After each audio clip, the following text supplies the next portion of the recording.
ಶ್ರೀರಂಗಪಟ್ಟಣ ತಾಲೂಕಿನಲ್ಲಿಯೂ ಕೂಡ ರಾತ್ರಿ ಧಾರಾಕಾರವಾಗಿ ಮಳೆ ಸುರಿದಿದೆ. ಇನ್ನು ಮಳೆಯ ಹಿನ್ನೆಲೆಯಲ್ಲಿ ಸಾಕಷ್ಟು ಸಮಸ್ಯೆ ಎದುರಾಗಿದೆ. ಮಳೆಗೆ ದರಸಗುಪ್ಪೆ ಗ್ರಾಮದ ಬಳಿ ಸಿಡಿಎಸ್ ನಾಲೆ ಏರಿ ಒಡೆದು ಹೋಗಿದೆ. ನಾಲೆ ಏರಿ ಒಡೆದು ರೈತರ ಜಮೀನಿಗೆ ನಾಲೆಯ ನೀರು ನುಗ್ಗಿದೆ.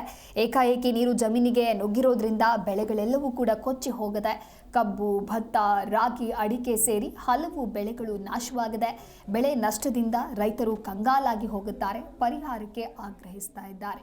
ಶ್ರೀರಂಗಪಟ್ಟಣ ತಾಲೂಕಿನ ರಾತ್ರಿ ಸುರಿದಂತಹ ಧಾರಾಕಾರ ಮಳೆಯಿಂದಾಗಿ ಇಷ್ಟೆಲ್ಲ ಅನಾಹುತ ಸಂಭವಿಸಿದೆ. ನೀವು ಕೂಡ ದೃಶ್ಯಾವಳಿಯಲ್ಲಿ ಗಮನಿಸ್ತಾ ಇರಬಹುದು. ಅಂದರೆ ನಾಲೆ ಏರಿ ಒಡೆದು ರೈತರ ಜಮೀನಿಗೆ ಆ ನಾಲೆಯ ನೀರು ನುಗ್ಗಿರೋದ್ರಿಂದ ಅಪಾರ ಪ್ರಮಾಣದ ಹಾನಿಯಾಗಿದೆ.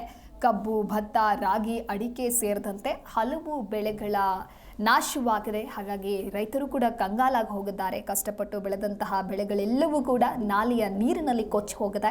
ಪರಿಹಾರಕ್ಕೆ ಸದ್ಯ ಆಗ್ರಹಿಸ್ತಾ ಇದ್ದಾರೆ ರೈತರು.